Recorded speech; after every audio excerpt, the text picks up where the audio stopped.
So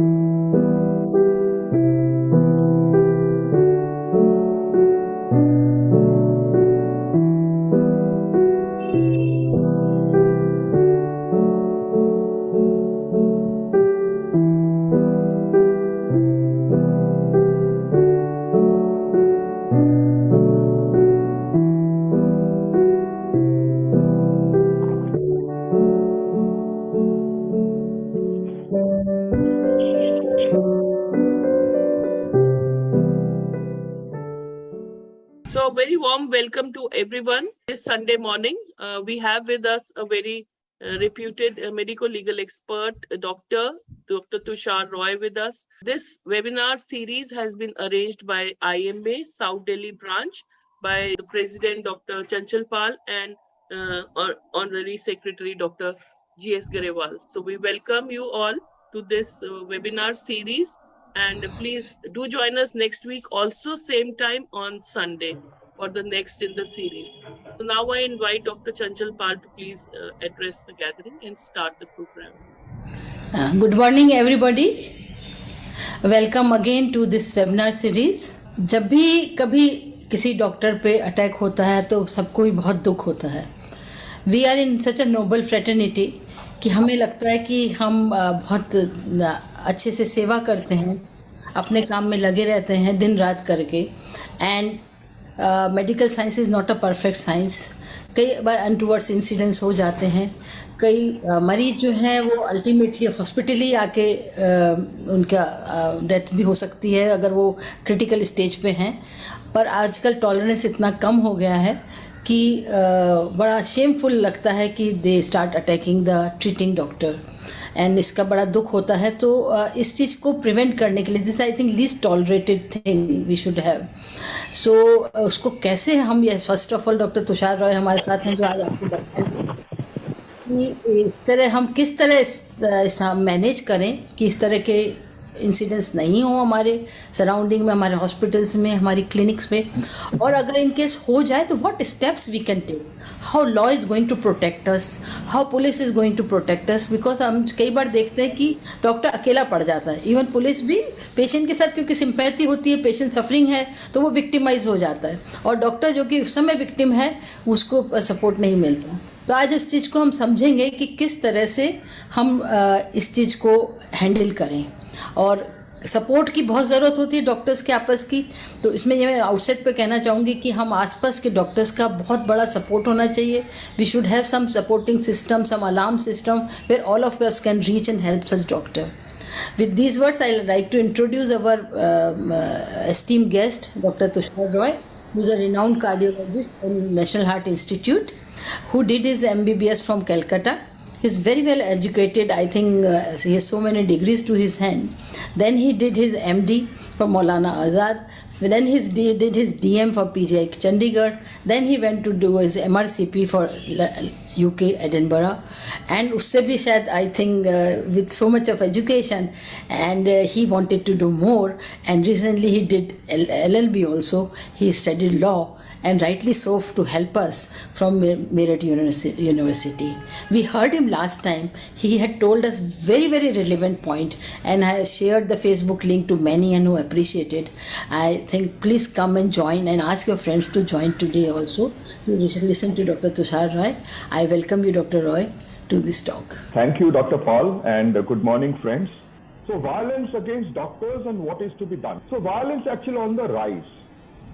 In June 2019, unfortunately, 200 men attacked 3 interns of NRS Medical College.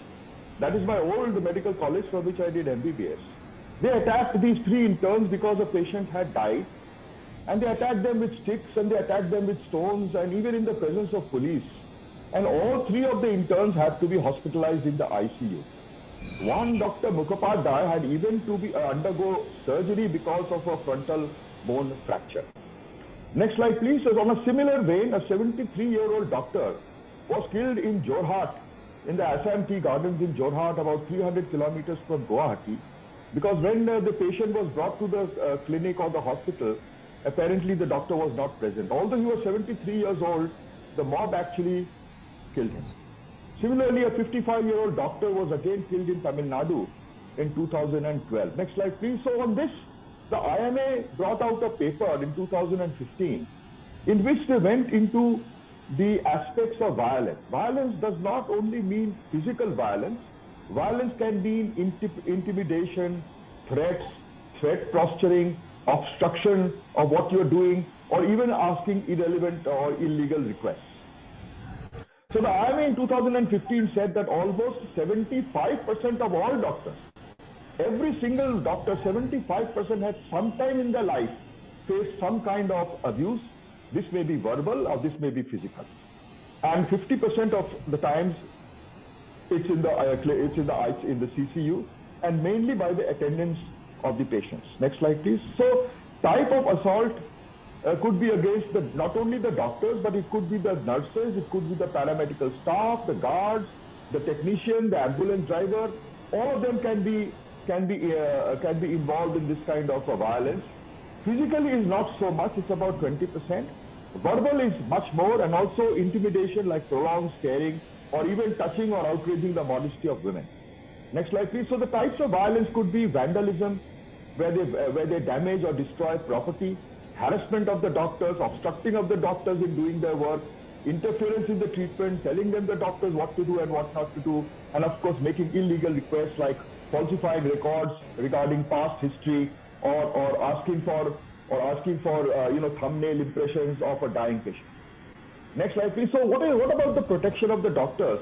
Forget about the international conventions which are already in place and to which India is a signatory.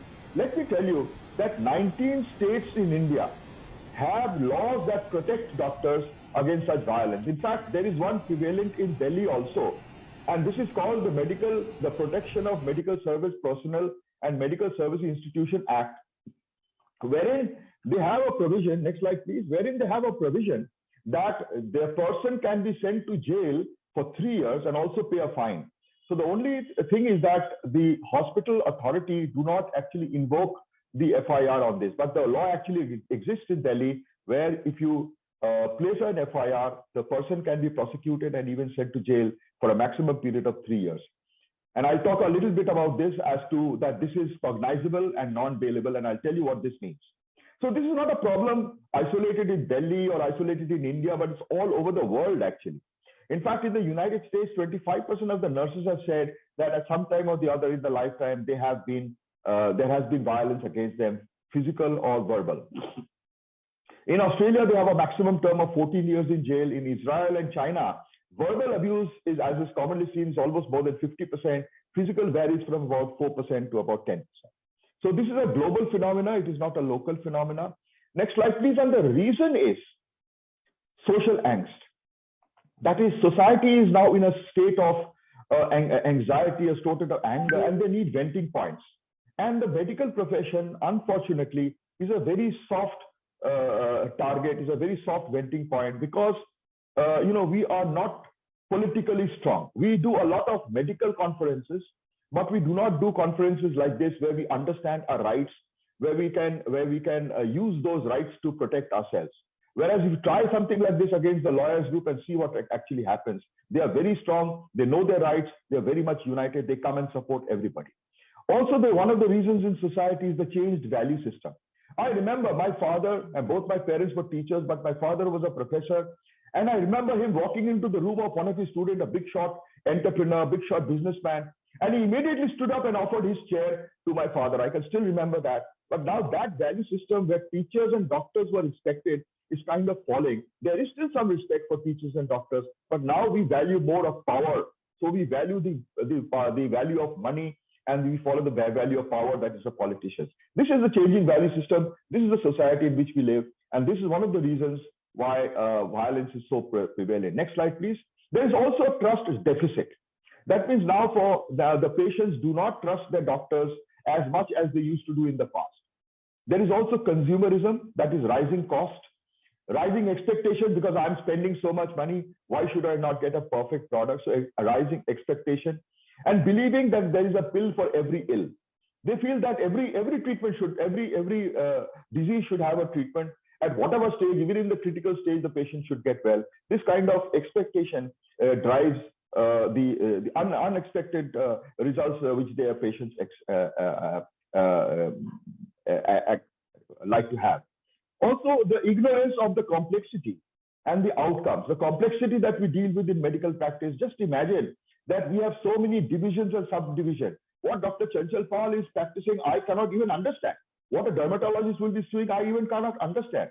Even in cardiology, there are now 5 subdivisions: pediatric cardiology, interventional cardiology, preventive cardiology, and electrophysiology, and then non-invasive cardiology. So there are 5 basically branches of cardiology. It's so complex, and this kind of complexity is not understood by the lay public. They feel that all doctors should know everything, and this is one of the reasons of their rising expectation and why they get angry when things do not go their way.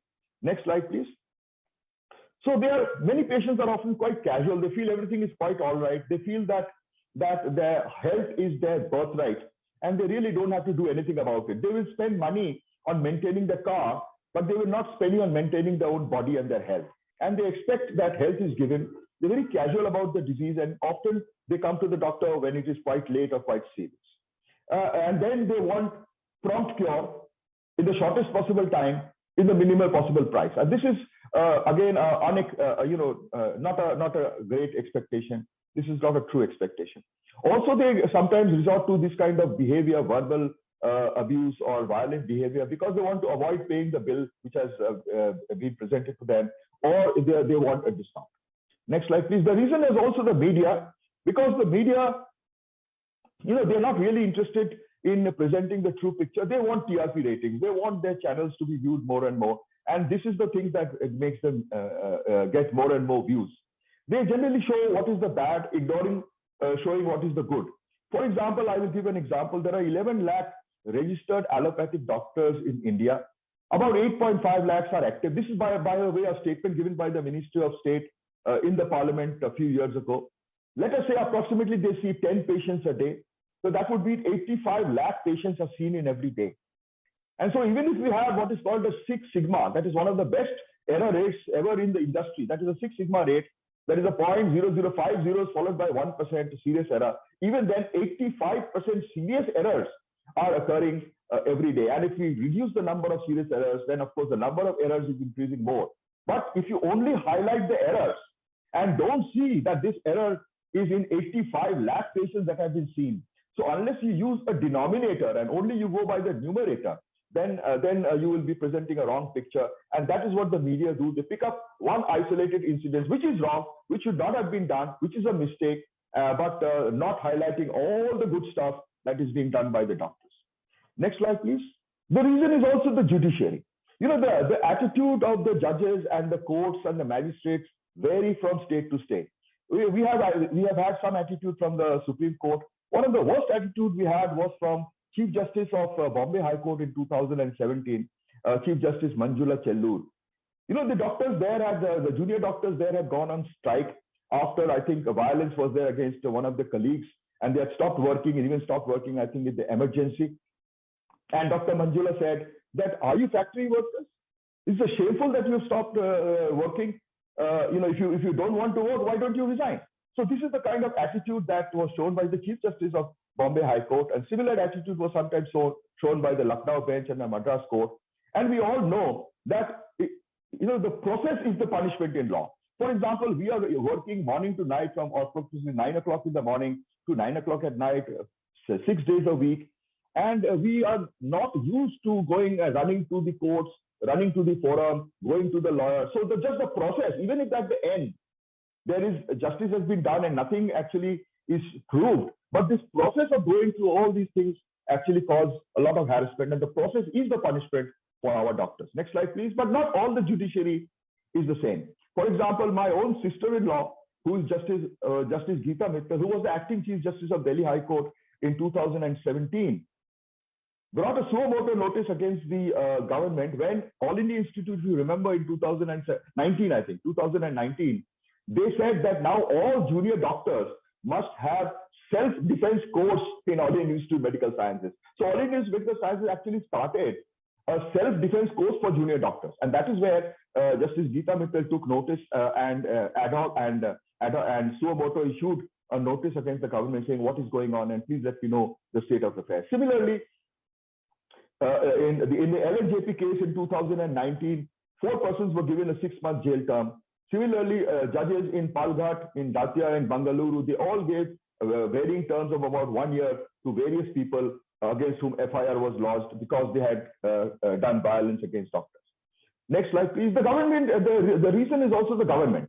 Because of the finance, the very poor infrastructure and procedures, because when the patients come, they expect the best medical care and the best medical treatment. And this infrastructure is not available in government hospitals. The doctor-patient ratio is quite poor. The doctor-allopathy patient ratio is quite poor. It's about 1 in 15,000, whereas the WHO recommends 1 in 1,000. So the number of doctors is less. The infrastructure, the government infrastructure is poor. The laws are there, but these laws are not implemented. For example, as I said, the Violence Against Doctors and Hospital Property Law 2008 is present in Delhi, but how many FIRs has been lodged and how many persons have been taken to task and how many jail terms have been given is the implementation is poor. There is also a very poor grievance redressal mechanism that has been set up by the government. Next slide, please. The reason is also the finance by the government. As a whole, we spend about 3% of our GDP in health, which is very, very low, considering the fact that almost 8.5% of US GDP is spent on health. So we totally spend 3% of our GDP, of which most of it is spent by the private sector. And the government only spends about 1.2% of the GDP. And this has not changed much in the last 15 years or so. Let's compare with the others. Even Bangladesh has 2.5% of the GDP. Government spending on health is about 2.4%. In China, it's 15%. In the United States, which has the largest economy of the world, from their percentage is 8.5%. So there is a huge disparity in the finance and in the infrastructure. And this is one of the reasons where the patient's expectation is not met and they get angry. In India, a person spends about $60 per person per year on health, of which the out-of-pocket expense, that means where the patient has to pay, is 65%. So 65% of the payment has to be made by the patient, or 65% of the time, the whole bill has to be footed by the patient itself. Whereas in Pakistan, they spend about $200 per person per year, and out-of-pocket expense is about 40%, and similar $300 in China, and out-of-pocket is about 40%. So finance is also a reason. The next slide, please. The reasons is the laws also. As I said, 19 states have acts with up to 3-year jail term, but then this is hardly used. In fact, they have brought an ordinance because cases of violence were increasing during COVID times.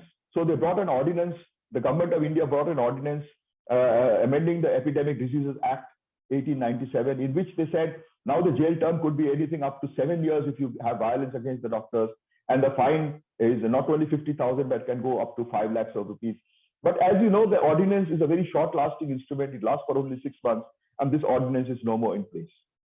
There was a bill, a central bill that was presented, which enhanced the jail term, which is currently 3 years, to 7 years, and up to 10 years in case of grievous hurt against medical personnel. But that bill in stay, it has been held back by the Minister of Home Affairs.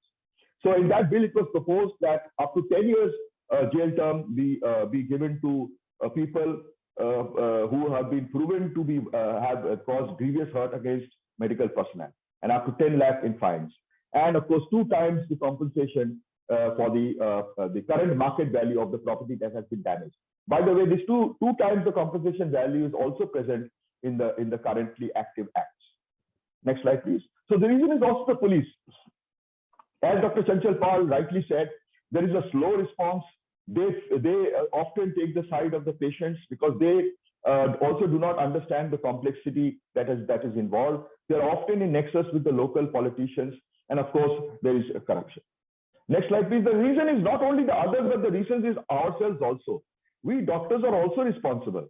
The amount of time that we give to the patient is not enough. We don't give enough time. We think we are great communicators, but we do not communicate properly. We do not tell them everything. We do not communicate with empathy.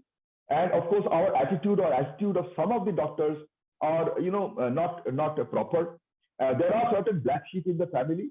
We should not discuss them in public, but definitely we should bring to the local authorities the notice against these black sheep of the family so that their activities can be curtailed.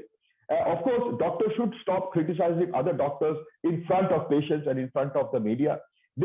Definitely they should criticize in the proper forum, in the medical association, but they should not criticize in front of the patients and so on. And what are the consequences of violence? Next slide, please.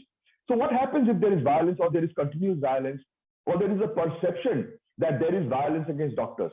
So less and less are actually opting for this profession. Actually, this is true. The top level people from the CBSE are now not opting for becoming a doctor.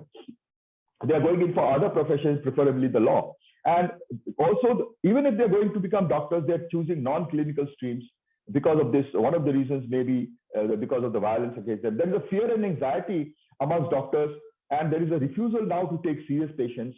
Then there is a defensive medicine, which is basically medicine or giving medicine or asking for investigations merely to cover the side of the doctor rather than actually benefiting the patient. Like, for example, doing a CT scan for a headache. How many people with headaches actually will turn out to a tumor? But then in retrospect, if 1,000 people had headache and one of them had a tumor and that person sues you, then you're going to do CT scan in all the 999. This is defensive medicine.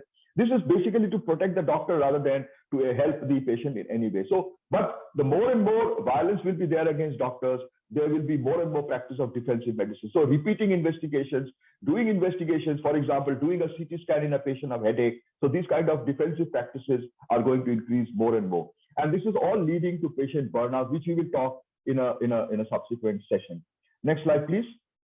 So how do we prevent all this? All this is done, so it's increasing. This is the reason it's increasing, but how do we prevent it? One of the reasons is, of course, that the infrastructure, the hospital infrastructure, the number of doctors has to increase so that the doctors find more time to give to the patient. They have more time to communicate to the patients. They have more time in doing their documentation and their records.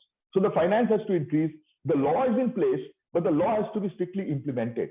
So the agencies implementing the law, that is the police has to lodge the FIR, the magistrate has to do their duty, and so on and so forth. That has to take place. Societal interventions, for example, the angriness, the angst that we see in society has to be calmed down, especially it has to be calmed down against the doctors. So there, the society has to work together in seeing that there is wrong that is being done to the doctors and how best to prevent it. Next slide, please. But then how can we ourselves take the preventive measures? Number one, the security, having guards and access control so that people do not barge into critical care areas or so for example, into the OPD room when the patient is seeing a patient.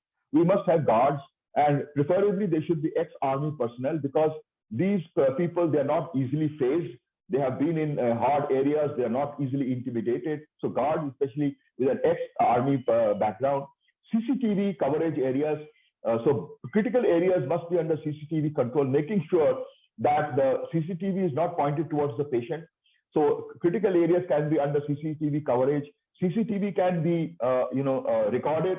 Not only must it be recorded on site, but there should be facilities to record them off site also, because when vandalism occurs, often they come and they take away the CCTV recording also. So there must be provision of having the CCTV recording off site. And now you have cameras which have Wi-Fi or interlink link, whereas you can have the storage facility or the recording facility somewhere absolutely remote from where the CCTV are actually placed. You can have a quick response team in place, and this quick response team must be there before. As Dr. Chanchal has alluded, that doctors in the locality must come immediately to help the doctor under stress. If we do not help ourselves, then who is going to help us when we are in need? Nobody is going to come. So a security guard team must come back when exactly called, and the doctor's crisis team must be in place, who can immediately come to reach the hospital or the nursing home whenever they are called to help the doctor who is in crisis out of the situation. Then we must coordinate with the local RWA, a local temple, local mosque, local church, local Arya Samaj, because these are people who are respected in the community. So if the president of the RWA or the Panditji of the Mandir comes and tries to pacify the growing anger inside the crowd that is accumulating, then it will not spill over into violence. So coordination between them, invite them to your parties. Whenever you have an annual party in your institution, invite these people, go to them, meet them, call them over for a cup of tea, so that when in need, they can actually come and they can stand by your side. You must know the local police officers, the SHO, the beat officers, the sub-inspectors. You must know the local magistrate, call them and be familiar. That is what I said, that we must not only do our medical conferences, but we must do these kind of conferences where we meet, we go out and meet the police, we go out and meet the magistrate, we go out and meet the RWA people, the temple, the mosque people, and of course the local politicians. This is a little dicey because local politicians will always go in favor of the vote bank, and hardly they will say yes to you, but ultimately when they go outside, they will go in favor of the crowd, especially if the crowd is from a particular community. And this is the job of the politician, they can't help it. But so they're very careful about the politicians. But of course, we must keep the politicians and we must know them on a personal basis. Next slide, please. What can the doctors do to prevent these actions? Of course, one must spend more time with the patients. This is critical. This is very important. Patients feel that before they have actually said what they have to say, the doctor starts writing. आपने तो सुना ही नहीं मेरे बात, आपने पहले ही लिखना शुरू कर दिया. So this attitude of the patient, the feeling of the patient that they have not been heard. Normally, I've seen in my practice that they say the same thing 3 times. You know, they say that हमारा दर्द हुआ था. So 3 times, unless they say it 2 or 3 times, they don't feel that they have actually said what they have to say, and the doctor has to hear the time. So time has to be spent with the patient. Then the doctors must communicate much better. Communicate with empathy. Tell them in the language in which they don't say that you need a DES to the LAD. I mean, technically it's correct. You need a drug-eluting stent to the left anterior-descending artery. Now the patient has not understood a word of what you said. DES to the LAD. So you must explain to them, "Yahan block hai, kya karna hai, challi dalna hai," whatever. So communicate well. Communicate in the language in which they understand. Do not criticize other doctors. Often patients will come and say, "Ye jo ilaj hua tha, ye theek hua tha kya?"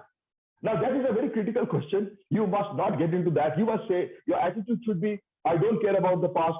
I know what is to be done in the future. Let's look at the future and go forward." So never ever criticize the other doctors, especially in front of the patients, especially in front of the media. Of course, you must criticize them in your fora.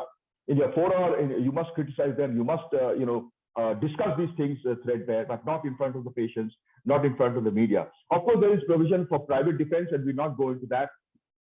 You can lodge an FIR. Not only can you lodge an FIR against the Indian Penal Code system against hurt or grievous hurt. These are sexual harassment. These are very strong, especially sexual harassment against women. This is a very strong act. A very strong section in the Indian Penal Code. But then you can also, the head of the institution can also lodge an FIR against the Violence Against Doctors Act also. And as I said, that this can even lead to a jail term about 3 years for the person. And it has, I've shown you cases that magistrates have given anything up to 1 to 3 years. And then stop seeing potentially violent patients. You can understand that the patient is now becoming violent and is becoming anxious. So you can just stop seeing them. There's no reason that you have to continue to see such a patient. The next slide, please. So what are the remedies? Of course, another remedy is that every doctor must now have professional indemnity and sufficient professional indemnity. I think if you are in clinical practice, hospital practice, 1 crore is the minimum professional indemnity that you should have. I think that amounts to something like 20,000 rupees per year in cost. I think that's well spent money. One must have professional indemnity. Same thing. The hospital must also have indemnity, not only indemnity, professional indemnity against the doctor that they have employed, but also property insurance, so that if the property is damaged, then they can get insurance, claim back the insurance. And as I said, certain institutes like the All India Institute of Medical Sciences had started a self-defense course for the junior doctors. And the PGI Chandigarh in 2018 had instituted in place a quick response team whenever that. They had also given the director also issued a diktat that whenever a patient dies, call the security first, then declare the patient dead. This is something strange, but this is what has been said by PGI Chandigarh. Next slide, please. So mainly the problem comes when there is an unexpected death. Death on the table, death after surgery, death in the cath lab, or an unexpected death in the ICU. Next slide, please. So what is to be done? The problem is what is to be done. The first thing to be done is, before it all happens, what must be in place? As I said, professional indemnity for the doctor, hospital indemnity insurance for the hospital, covering the professional activities, hospital property insurance, all this must be in place. As I said, security must be in place, and preferably they should be ex-army personnel, because ex-army personnel don't get phased so easily. Next slide, please. You must have a CCTV in place, and as I said, the recording could be on-site and preferably off-site also, because sometimes when they also take away the hard drive of the CCTV recording. So you must have the phone numbers of the local police station. You must befriend them. The local police station, the local RWO president and secretary, the temple chief, the church chief, the mosque chief, and so on. You must have good relationship with them. And of course, you must have the mobile numbers of the beat officers so that they can come to your help or stand by you whenever the situation arises. Next slide, please. So you must have a code blue team in place. You must have a crisis team in place, as I said, the quick response team, where you need senior doctors with gray hair who have a quiet demeanor, who will not aggravate the situation, who will calm things down, because when the situation is going out of hand, you are not there to prove who is right and who is wrong. You are there to calm down the emotions so that it does not erupt into violence. So that requires a very calm kind of a composer. So doctors, senior doctor of a calm composer who calms things down. This is such a person should be the head of the crisis response team. This crisis response team must be in place before anything happens, so that this can be brought into play immediately. And of course, one must decide on themselves the standard treatment and the standard protocols. In fact, recently, the ICMR has given a guideline on microbial therapy and the treatment of infections. And this is available as an app. So you can download that, you can use that, because if you use a standard protocol, you are protected, because you can say, I followed this ICMR protocol. So even if things go wrong, you have followed a protocol, things will be absolutely all right with you. You must have a trial court lawyer, especially if you're an institution. You must have a trial court lawyer on your panel, and you must also have a medical legal person on your panel. What is a medical legal person? Because the lawyers do not understand medicine, and the doctors do not understand the law. Major couple of mistakes that they made is that, for example, if the patient has a sodium of 122, now the lawyer cannot understand that a statement made by a patient with a sodium of 122 is not valid. That patient is not of sound mind, because hyponatremia can affect your mind, and therefore that statement made by the patient when he has a sodium of 122 is not valid. This the lawyer will never be able to understand. Similarly, the doctors do not understand that everything has to be done at the first stage. In an appeal, you can only appeal against the law. You cannot bring in new information. So every information has to be given at the first stage. So there's often the doctors, they take things very casually. Kuch bhi nahi hai, notice it hai, theek ho jayega. But when things aggravate, then they try to bring in the more and more information, and they find that at that stage, more information is not being allowed to go in. So there is a problem. So the doctors do not understand the law, and the lawyers do not understand medicine. So you need a guy in between to link the two together. And this is my role that I often play in National Heart Institute, where I help the lawyers there to decide on the medical case and tell them the medical aspects and link up the medical and the legal aspects of the case. Next slide, please.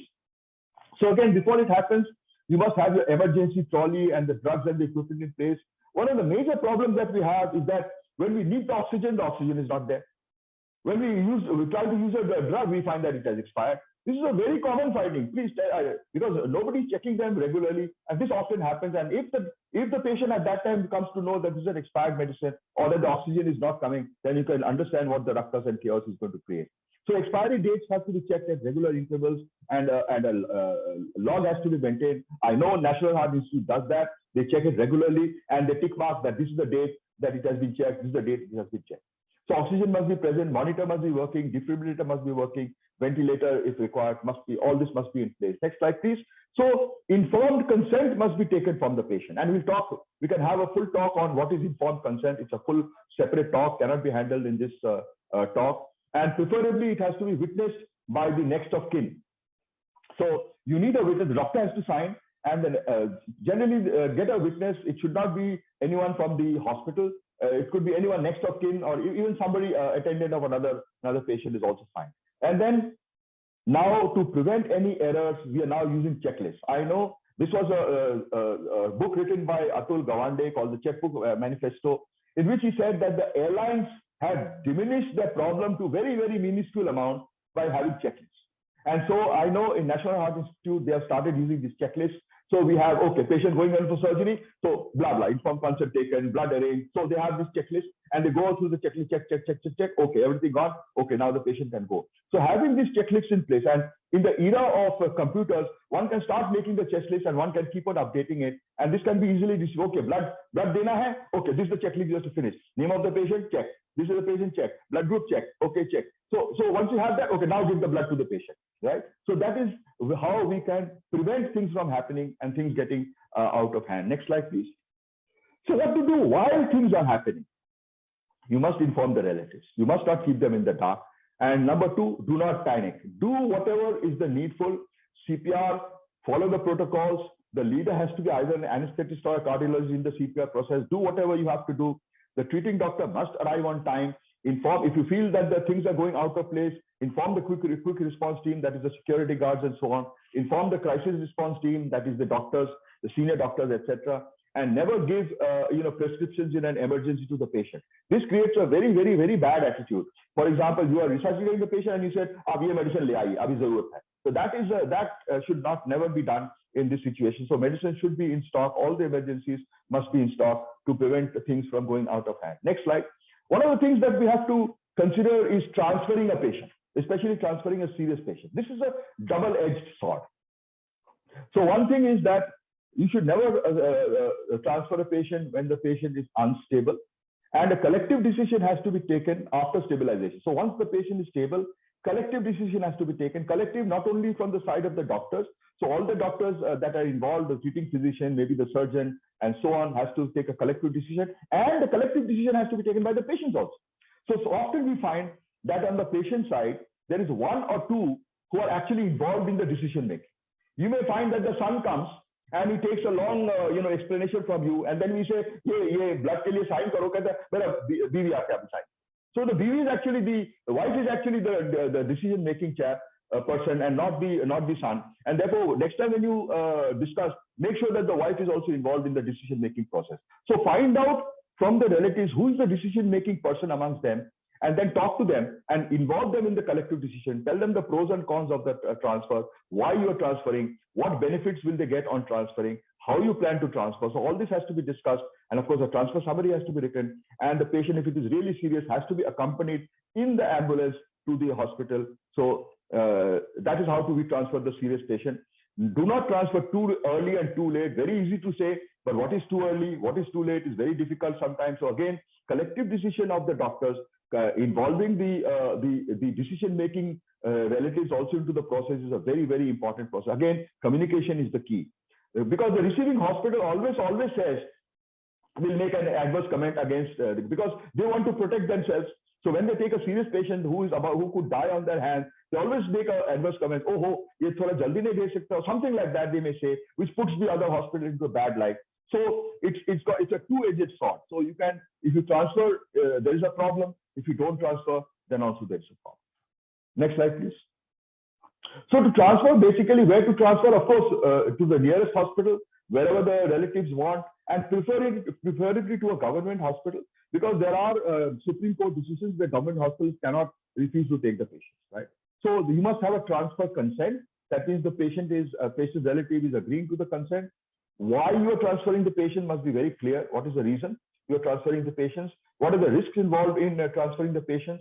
And if you feel that a doctor is required, nurse to jana hi jana hai, but if the doctor is required, then the doctor must accompany the patient inside the ambulance. There was a case in which the doctor followed in the car behind the ambulance, and something happened in the ambulance. The patient died, was brought in arrival, and there was a great ruckus. And in the particular case, the Supreme Court said that if you feel that the doctor is required, then the doctor must travel inside the ambulance. Next slide, please. So what to do after it has happened? So now the patient is probably dead. There has been violence, ruckus, etc. Now what to do? First of all, clean up. Or when the patient has died, clean up. That means we are used to blood, we are used to vomiters, we are used to seeing dirty sheets, etc. But then clean up the blood, clean up the vomiters, clean up the sheets, make the patient presentable, make him into a human being, and not a site which the relatives will gasp at. Check the oxygen cylinder to see that the oxygen is there.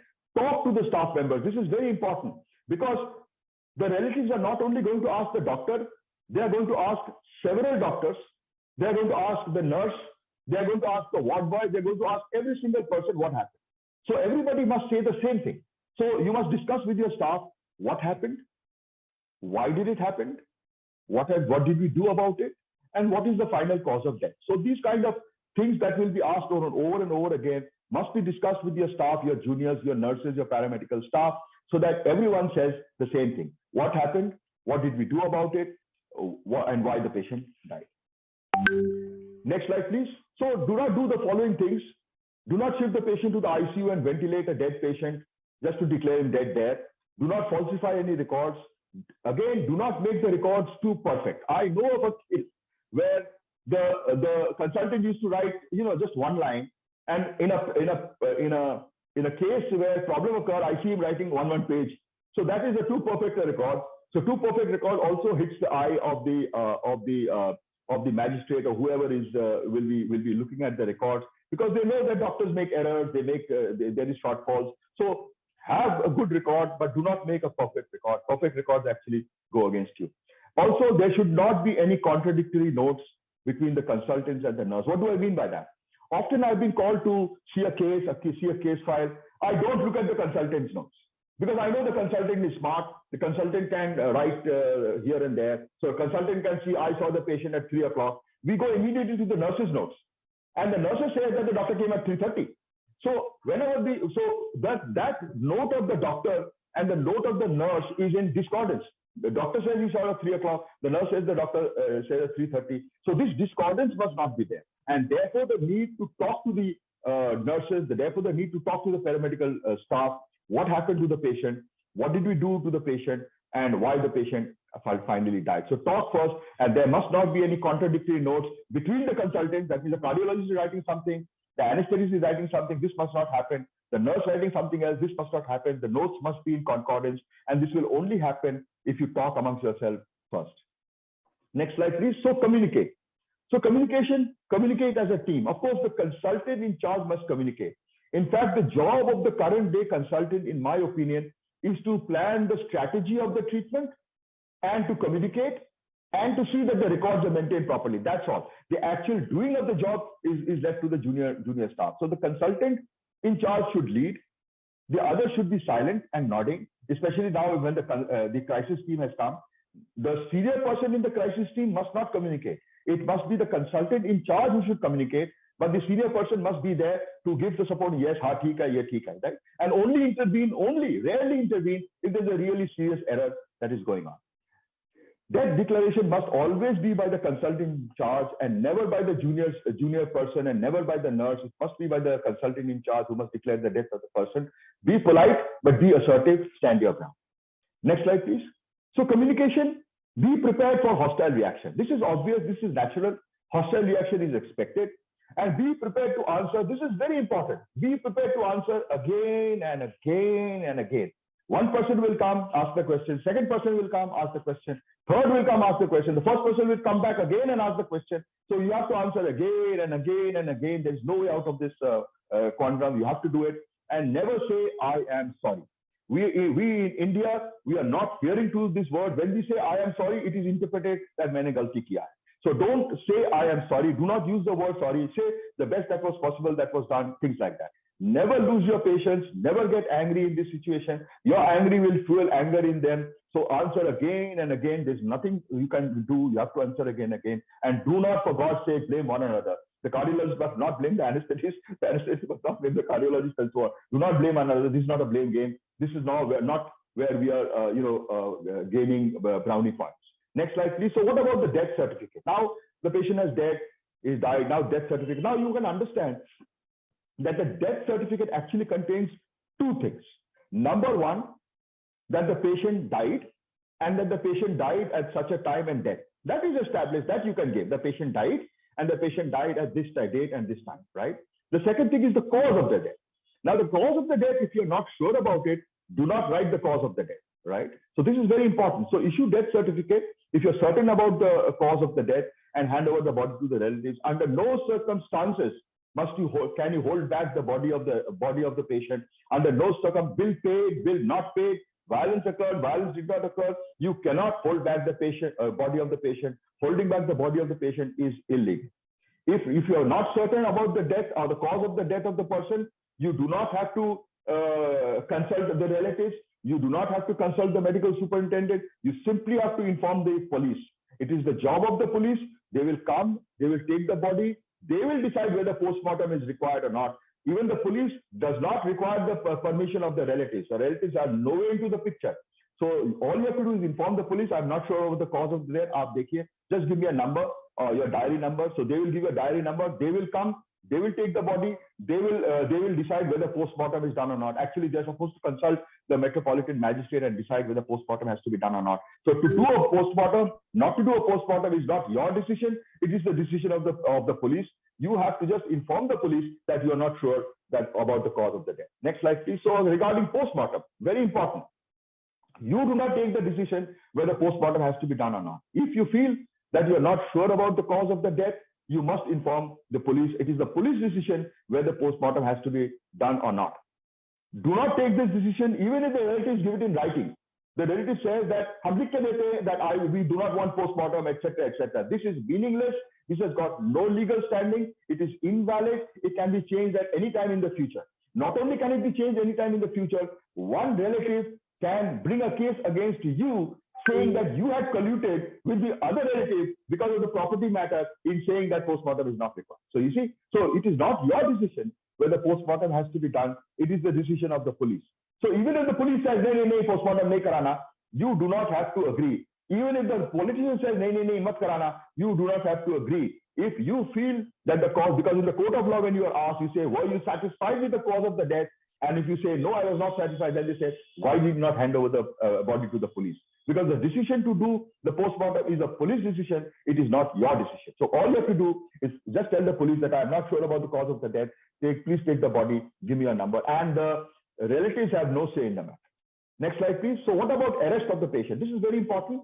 And I say that I said about it in the last talk also, that two judgments, the Jacob Matthews judgment and the Martin D'Souza judgment, must be kept, a copy of it must be kept very detailed. It is saying when a doctor can be arrested or when it cannot be arrested.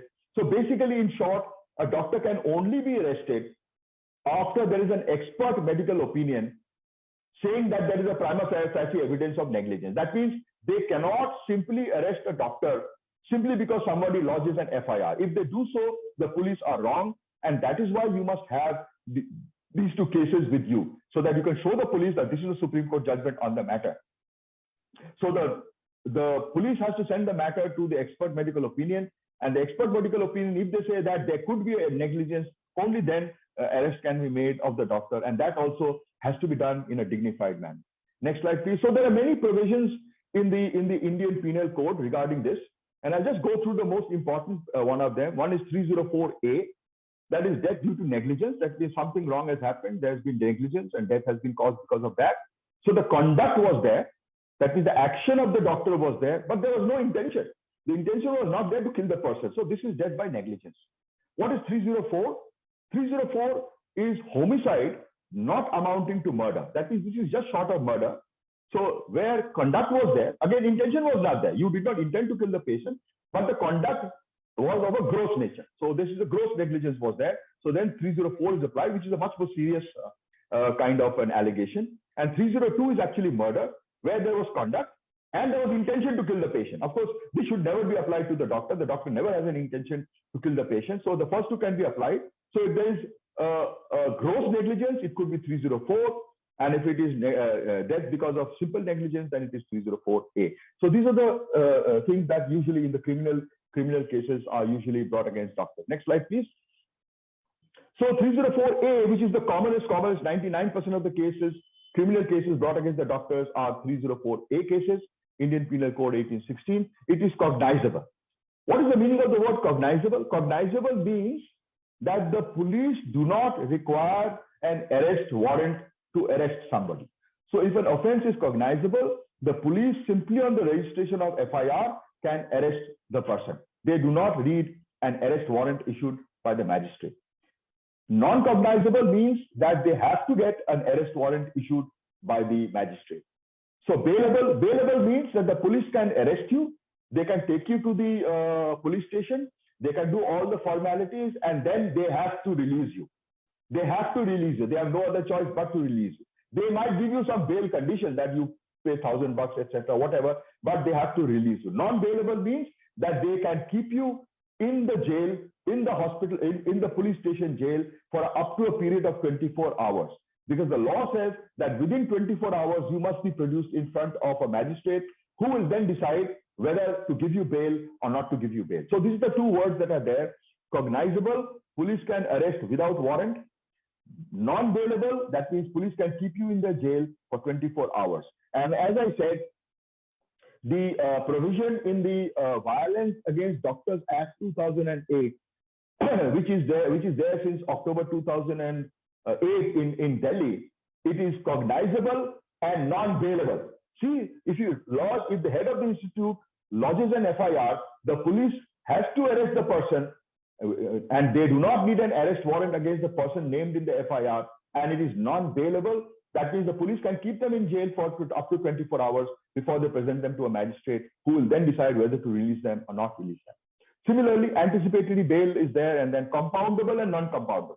Compoundable means where the parties can agree that हम इसको और आगे नहीं लेके जाएंगे. So that is compoundable. Non-compoundable, that once the thing is, once the FIR is lodged, it cannot be removed, or it can only be removed by the court and the government, right? So compoundable means that the parties can agree and they say, okay, we will not proceed further. Non-compoundable means that this kind of compromise cannot be there. So these are the three words that are generally used in any criminal, case. That is cognizable, whether the police can arrest you without an arrest warrant. Non-bailable, whether they can keep you in jail for up to 24 hours. And compoundable or non-compoundable, where the parties can agree to not take this case further. Next slide, please. So mob violence. Usually it happens when more and more relatives are. How do you recognize the signs? To recognize the signs, as more and more relatives start accumulating, you can start understanding that something now mob violence. So all you now need, now the fuel has accumulated, all you now need is a spark in that fuel. Once the spark occurs, then the vandalism starts. So immediately inform the police. But supposing the mob violence has already occurred, what must you do before the police arrive? You must take photographs of the damage. Keep the photographs because they are needed in the court. They will be needed for the insurance purposes. And one of the first things that the police do when they arrive is they start cleaning up. Ye clean kar do, ye clean kar do. Why they do that is because they reduce the work that they have to do. Once that work is reduced, that means when these things are cleared up, then the amount of work that the police has to do is less. And therefore, almost always they say, isko clear kariye, usko clear kariye. So before the police arrive, take photographs of all the damages that has been done. Keep the CCTV, as I said, either keep a copy of the CCTV, or better to now have an off-site storage facility for the CCTV footage. Next slide, please. Do not run away. Do not please run away. Running away from the situation creates a problem unless there is imminent violence. That means violence is about to start or violence has just started. Then the doctors can leave the scene. But till that time, doctors must not leave the scene. Send all the injured staff to government hospital, not to private hospital, to government hospital so that they can have the medical legal case registered, MLC done, and the documentation of the injuries, because this will be required for your insurance. This will be required in the court. Lodge an FIR with the police, naming the persons that if you can identify them. Take careful decision whether to call the local politician or not, because this is a two-edged sword and probably it will work against you, because the local politicians, they may talk very sweetly to you, but at the end of the day, they are vote bank dependent. And if it is a member of a certain particular community, no way they can go against that community. And therefore, they will almost always outside, they will side with the patient party, whereas inside they will talk sweetly to. So in conclusion, things must be in place. Next slide, please. Things must be in place before the incident occurs. And we have talked about all the conditions that must be in place before the incident occurs. You must act professionally, do what you're supposed to do. If you've done this thing correctly, if you've done the protocol correctly, ultimately the court will come in your favor. Everything will be in your favor. Of course, you have to go through the process. Communicate well with your patients, with your colleague, with your staff. Very important that you communicate with the staff as to what exactly happened. Communicate with the attendants with empathy. Answer the questions repeatedly over and over again. Next slide, please. Do not lose patience. Do not blame others. Issue the death certificate, that is the cause of the death certificate, only when you are reasonably sure as to the cause of death. Otherwise, just inform the police that you are not sure about the cause of the death. Get a diary number and the name and number of the person who has registered a complaint, and then your work is done. You do not. The police have to come. The police have to take the body. The police have to discuss with the metropolitan magistrate whether post-mortem has to be done. The police will get the post-mortem done. The police does not require your permission, medical superintendent's permission, or the attendant's permission as to whether post-mortem has to be done or not. Get that thing out of your head. You are not the one to decide whether post-mortem has to be done. After all, it's a dog's life. Thank you very much. Thank you. Thank you, Dr. Tushar Roy, for such a wonderful talk. I think you have covered every aspect of the violence against doctors, a much needed talk, and quite exhaustive, of course. You need a glass of water. And I take this opportunity to, first of all, thank your wife, who actually introduced and told me about your law degree. I knew you as a cardiologist. And she said you should have, when I was talking about something related to medical legal talk, I wanted to include in our IMA South Delhi Branch curriculum for the academics. Then she introduced everything about you, and I'm thankful to her.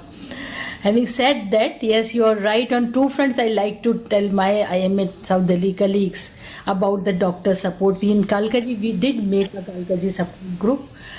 We have to test it, strengthen it more, and we should find a way to communicate. We should all know what is called blue and who all should come. I think in every society we should do that. And as IMA South Delhi Branch, we are also trying to get number of the local thana where we can tell our doctors, and we are also trying to make 2 representatives for each thana. Dr.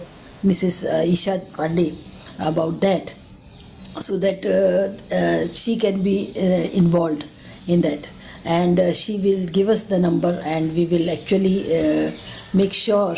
So that is what where I need support of our participants and our members also, who can give their name for their local thana, and we can make sure of that. And you also write for the politician. Actually, I'm very lucky that some time back we had, just shortly I'll narrate that. We had some verbal abuse in my clinic when I was alone. Nobody was there. I mean, Dr. Pal was not there. And first thing I did was to inform 100 number. So that I thought that calling police will be better. I should be the first one to call the police. It was not a grave matter at all, but he was verbally abusive because probably he didn't want to pay.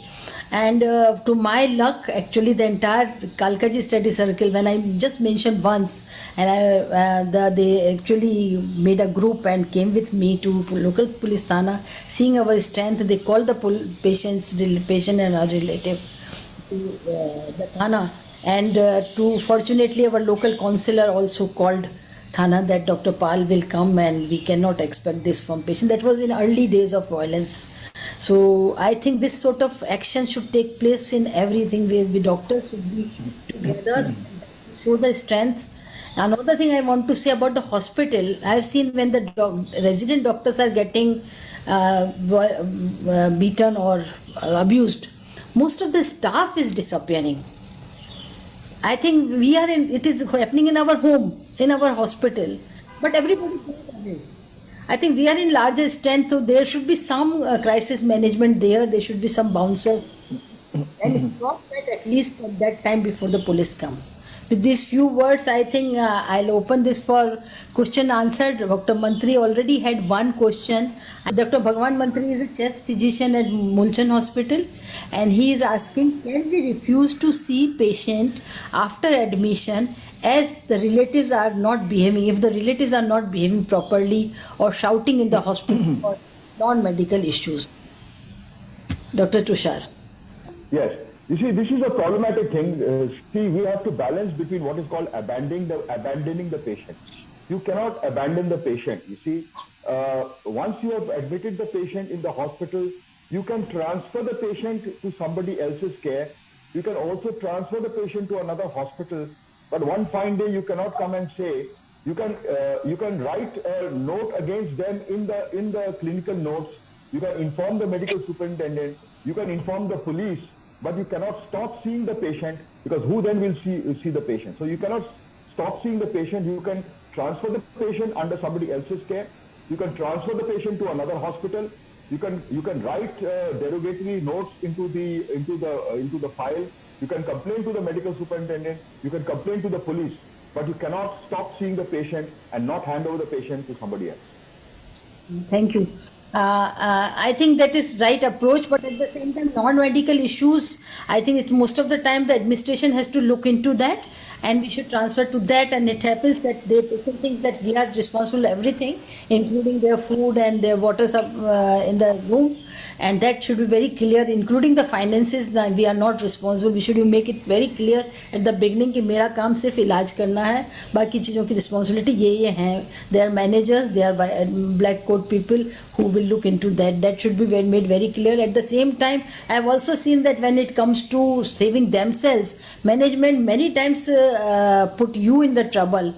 If you have gone late in the night, the patient called up at 12:30, she says, I have to see only consultant in the middle of the night.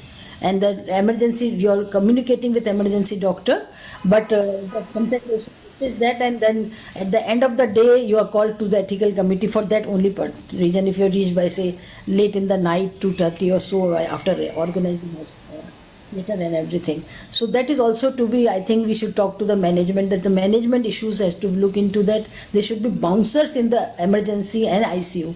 I mean bouncer security, as you said, ex-army people, enough of them to make sure that not many people get collected in that area. Anything else? I'll also invite Dr. Sanjeva to kindly unmute yourself, and if you have any question, and any of the panel audience have any question, please put it forward. Mute you. And Dr. Paul, Dr. Poddar this side. Yes, I thank IMA South Delhi Branch again for this initiative, and Dr. Tushar Roy for an excellent lecture. Doctor, I agree with you. How to communicate a bad news is very important. When something has happened in your hospital, to the patient, suppose death has occurred, then who should communicate? As you rightly said, consultant in charge himself should come forward, and he should be authorized person only, because they will ask junior doctors, nurses, they should be told not to communicate. You rightly said that they should know what has happened, but preferably they should not talk to the patient relative. Only the consultant in charge should talk to the patient relative what has happened. And when you are breaking the bad news, you should be surrounded by your hospital security or whatever it is, and preferably you should call your local police bit constable or inspector also, if you they are very close to you. So breaking bad news is also an art, and you should prepare how to do it. Okay, right. Yeah, Dr. Tushar. No, I totally agree. I totally agree that the consultant in charge should break the bad news. If you feel that the patient is getting aggressive or violence is in the thing, then of course security guard must be in place. Police may or may not be called, and of course the juniors, sometimes they cannot avoid not communicating, because if they are going in the passage and they are asked by the relative, they can't just walk away. So of course they should not communicate. I agree with you. On principle they should not. But then if they are forced to communicate, if they are in a situation where they have to say something, then they must say the same thing. And the only way to do that is to communicate. So when you talk amongst yourselves, you must include the junior doctors, you must include the nurses also. Because the nurses also are sometimes asked this question, you are not there, junior doctor is not there. They directly ask the nurse what is going on. And sometimes the nurse, has to also know exactly what is going on. So this communication with your team is very important. Yeah, I think that's right. There should be one captain to the ship, that is a consultant in charge. Even the patient is referred to me and it is under somebody else, I should communicate to him and should ask him what is to be told, or what should I always tell patient, he will tell you the detail. I don't need to tell, I have already communicated. Another thing is that we should be on same page. That is what he wants to say. We should be on same page, whosoever is doing. But communication, and the other thing what I want to say, that when you are dealing with such serious patient, you will see every day there will be new person coming with the, if it is a son, there will be some new person will come, जो कि वो मतलब दादा होगा थोड़ा. So every time if you notice that, make sure, I always tell the patient, I'll only communicate with one or two people. Please point out who is there. Please do not come with new person every day. You communicate on my behalf. I'll explain you everything, but there should be one or two person who are close relative. You identify right from beginning, and usually very close relatives are simpler. They are easier to handle. They understand. They know what is happening at home. where they were wrong and why they bring the patient late. They know everything. And they know how much work you have done till the patient became critical. But at the end of the day, even after surgery, some people are standing outside surgery and they'll ask, Doctor, operation ki zarurat thi kya? Malab, you have done the surgery for 2 hours and they come and ask because they have never seen the patient. I said, where were you when I advised surgery? So kindly do not ask question now because I'll answer to the person who accompanied him. So I think we should be little polite but firm in this aspect also. Don't entertain every day a new person. Dr. Podar. Any other question? I think somebody else has also asked a question. I'll just read about it. So Dr. Chanchal, you brought a very, very important point, and that is the role of the consultant in a case. So for example, I am a consultant and I call somebody else. Often what they wrongly do, and what you pointed out, what they wrongly do is that they communicate with the patient. Under no circumstances must the consultant communicate with the patient. The consultant has brought in for consulting for you. You communicate with the consultant.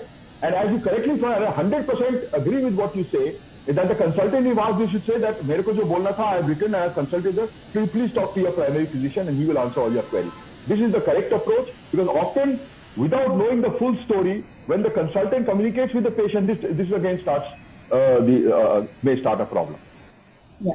Another thing, when you are seeing the patient relatives will follow with you. I think you should discourage that. कि आप कमरे में wait करिए. I'll explain you. Right now, I have to communicate to the staff. They should not be overhearing you because they will not understand them, misinterpret that. So there's no point that they hover around you when you're communicating with the sister. That also we should make sure that they are not, because I have seen it. Once you have seen the patient का relative साथ साथ आ जाएगा. I think we very politely we can say, I'll come back again and explain you. Right now मेरे को अपने एकाग्र होके अपने सिस्टर को इंस्ट्रक्शन देने दीजिए, डॉक्टर जिन्होंने रेफर करा उनसे बात करने दीजिए, मैं आपको आके बात करूंगा या करूंगी. I think that sort of thing should be taken care, because वो ओवरहियर करते हैं आपको, उनके अपने इंटरप्रिटेशन होते हैं. मैंने ये कहा था, वो तो डॉक्टर को ये बोल रही थी. We should not allow that. There is a question from doctor Jain who is asking what about stand alone clinic. उन्होंने, डॉक्टर मनोरमा जैन है, उन्होंने पूछा कि स्टैंड अलोन कैसे हम लोग हैंडल करें, ये प्लीज आप बताएं. वैसे तो आपने काफी कुछ कवर करा, बट लाइक सपोर्ट ग्रुप बने, क्या करना चाहिए? स्टैंड अलोन क्लिनिक में usually intimidation, interference, illegal request for changing, ये जो इंश्योरेंस प्रॉब्लम है आप पूछ ले, ये कैंसिल कर दे, ये सब होता है. एंड व्हेन यू अग्री और disagree, they may intimidate you, they may use physical abuse you, but generally physical violence बहुत कम होता है in standalone clinics, because things do not aggravate to that level. So in that situation, of course, one has to try and calm them down. If not, then of course the only other way is to call the local police. So you must know the beat officer.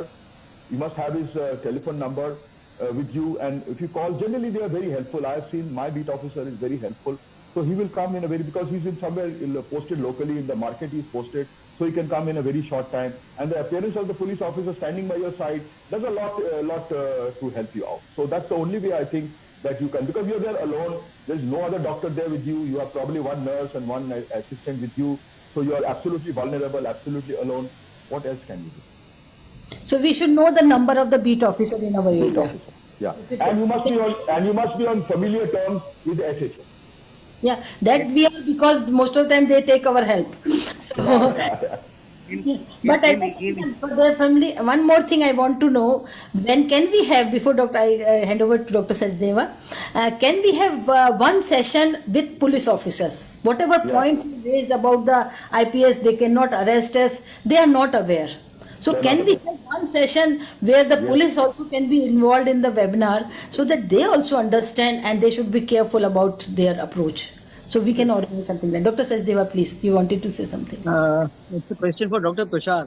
Sir, sometimes there are patients who are repeat offenders. They'll come, land up late, much after their time of appointment, and then create a ruckus and try to get and tell you कि पहले हमारा कर दो जी, हम तो सुबह से हम booking कराया था. And they'll create a ruckus. And can you refuse such patients? Can you refuse to see such patients? Can you say, no, we will not see you, please go somewhere else? Can you say that? Yes, you can say that. Absolutely, you can say that. You don't have to see a patient who is being rough with you, troublesome with you. you're not abandoning the patient, you're just postponing the appointment. So it's an emergency you cannot refuse. But if it's a not emergency, you're just rescheduling. So rescheduling is not a problem. We can refuse also in private sector. We have refused to. Some people just have a habit. They'll always come late. Yeah. Some people are like that. In fact, we had actually sometime, if such patients are there, Dr. Sachdeva, since we are in same locality, we can in our private group can circulate such names also to make others aware. That is what support group should do. Not defame them in public, but privately we can say be aware of such patients, because you are right, there are certain patients who are habitually like that. Like in traffic, they are habitual offender, they are habitual offenders. So we can and we have legal right to refuse in private practice. I don't know about the government. I think the government is difficult. One thing, Dr. Chanchal, I would like to say, standalone clinics, doctors should be well, I think they should have good relations with your neighbors also, because police may come late, but if you have 2 or 3 neighbors who are very in good terms with you, you can call immediately your neighbors also. This is for standalone clinics. Yeah, absolutely right. Or your RWA, your RWA president or secretary or somebody like that. Yeah. There is a comment from Dr. Poonam Gulati, our past president, immediate past president. He said, I have often told hospital administration that there should be a special code for attendance of patients identified as dead, dying or deadly, where a team is formed to provocatively deal with them and cover your basis as far as treatment file work is concerned. So there should be team by the hospital for such serious patients, and you should special code for the attendant. As I said, that you should identify which attendant to deal with. So that is what he's mentioning. Any comment, Dr. Tushar? Okay, so you want a special team to look after the records of the patient. Is that the question? Yeah, I think so. Because these are the patients that are likely to complain, likely to go to court, likely to create a problem. And their good records, as I said, that good communication is what prevents you from getting into trouble, and good records is what saves you once you are in trouble. So good record keeping is absolutely essential. And I think, yes, looking into this practice of having a good record is a very good idea. No, records, that remains something which is etched in stone. You have to have good records and good communication. But let us say if the nursing in charge or the doctor on duty has told the incoming doctors or nursing team that this patient's attendance created a ruckus in the night. In the morning, there is somebody from there is a special team for such patient, that this patient is likely to carry on this grudge at the time of discharge or billing. So you first of all ensure that your file work, your paperwork is all vetted out. That kind of thing. Perfectly. Yes, absolutely. Yeah. Because once you have that, later you cannot sanitize anything. Once the patient dies and the file is taken away by the police immediately at the end of the treatment, then you can't change the record, or you can't say put it down. But if you have put down something on paper that this patient attendant obstructed work and something of this sort, so that sets you in good stead later. Yes, you're very right. You see, let me tell you about this case, this Anuradha Saha case. This case was admitted initially to Kolkata and then was transferred to Bombay. And when the patient filed a case, in fact, by the way, this was the largest compensation ever awarded in the history of medical science, in the history of medical legal cases. Anyway, they brought a case against both the Calcutta doctors as well as the Bombay doctors. Later on, they found that if they continued like this, they would lose the case. So they actually got the Bombay doctors' names removed. Why did they got the Bombay doctors' name removed? Because the doctors there were doing exactly what Dr. Poonam Gulati just said. He was writing that the patient's brother is interfering with this case. He wants me to give this medicine. I don't think this medicine is useful, but because this medicine may not be harmful, I am allowing him just to maintain the peace. So like these words he had written in the file, stating how the patients and how the relatives were interfering in the treatment. So this kind of writing, which you are writing concurrently, because you're not writing it retrogradely, you're writing it concurrently. So if somebody misbehaves with you, do write it in the file. If there is an illegal request, do write it in the file, because you are writing it concurrently, that without knowing what is going to happen in the future, and this has a very large weightage. So So, write the legalities, write the illegalities, write the illegal requests, write the bad behavior, write everything in the file. So in a nutshell, Dr. Tushar, you say that we can write non-medical comment also in the file, because when once or twice when I had written something, my administration in my old hospital, they told me that except for your medical comment, please do not put any other comment on the file. They are wrong. Simply said, they are wrong. You can Yeah. write. They cannot tell you what to write in the file. Writing in the file is entirely the discretion of the consultant. If somebody has misbehaved, you have every right to put it down in the file. And I can show you a file in which it has been written and how the courts have looked into the file, and then the lawyers were forced to take those patients, those people, the Bombay doctors were actually removed. They went only after the Calcutta doctors, and they got the largest compensation. No, And one I thing you want to think I inform- have a Sorry, difference in Dr. Shah. Ma'am may be right, because if she has written it in a file which is a JCI hospital like Mulchand or Apollo, then you can write only medical things over there. You cannot put down non-medical. For Yeah. that purpose, you can raise an email to your DMS at that point of time, because the electronic trail will never be traced. It will be that on such and such date you've already documented somewhere that this patient has misbehaved or shown some violent tendency. Your take on this, Dr. Tushar, because that's a very No, because now- I'm not aware of this limitation of saying writing only medical treatment in the file. I'm not aware of this. But if that is true, then yes, the alternative of writing an email and keeping it in an electronic record is a very good idea. But you must keep a record. The thing is that if you're doing it concurrently, that is, you're not doing it at a later stage, you're doing it at that time, that has got tremendous value when looked at in the future. or can we write in a different sheet of paper and attach to the file rather than writing in the? I'm sure you can do that. That is true, because email, none of the administration read the email. They don't respond, so it becomes. I don't know whether it becomes a legal document or not. But yes, it should be mentioned. And another thing I want to mention, that most of the patients nowadays are taking photograph of your file every day, especially night or when you are not around.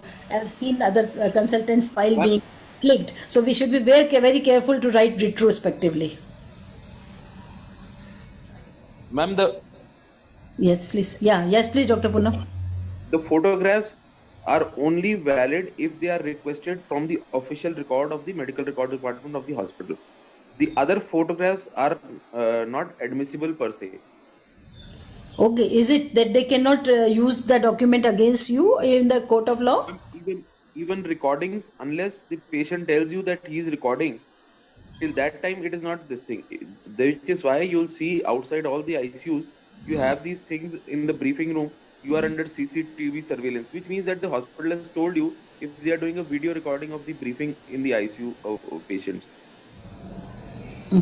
Dr. Poonam, what Dr. Chanchal was saying rightly, that you should not change your notes because patient has recorded or not, but you should not change your notes retrospectively. Once you have written your notes, suppose OT notes, you should not change, because if they have taken photograph, they may be admissible. I think our medical council person, Delhi Medical Council, always say that you don't change, because if the patient has recorded, they can show to the council. So at least council accept it.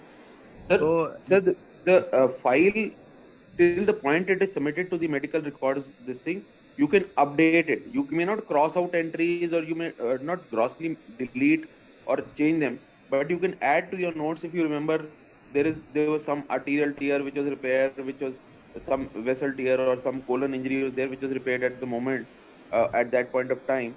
So all that can be added till the point of time that the consultant submits the file to the medical record. If the registrar has written and he's missed some point, sometimes you like to add on that. What is your take on this, Dr. Tushar, legally? See, regarding alteration of records, first of all, records can be altered, but alteration has to be with a single line through, so that what has been altered can be clearly seen, and then you can write whatever is the altered thing, you can write, put your date and signature and the time. So everybody is quite clear that this is what has been altered with this new alteration at this particular time and date. So alteration is allowed. If you made a mistake in some date or time, But it has to be one line through so that what has been altered can be clearly seen through that cancellation. Okay, point taken, point taken. So I think with that, any other question? Otherwise, we'll close the session. And I thank Dr. Tushar a lot for this session and the last session also. And I request Dr. Sanjeev Sachdeva to kindly give a formal vote of thanks. Thank you, Dr. Tushar, sir. It's always a pleasure listening to you. Even the last lecture was excellent. Today also, so much to learn. And thank you, Dr. Chanchal ma'am, Dr. Bobby sir, for arranging all this. It's always informative and it was necessary also. It's good you started that. Thank you all the participants for getting up early Sunday morning and joining in. Bye. Over to Deepika. Thank you. And thank you all from Jagsonpal as well. So this is Jagsonpal's knowledge sharing initiative, makers of LycoRed, soft gels, Metadec injections and Indocap SR capsules. Thank you all very much.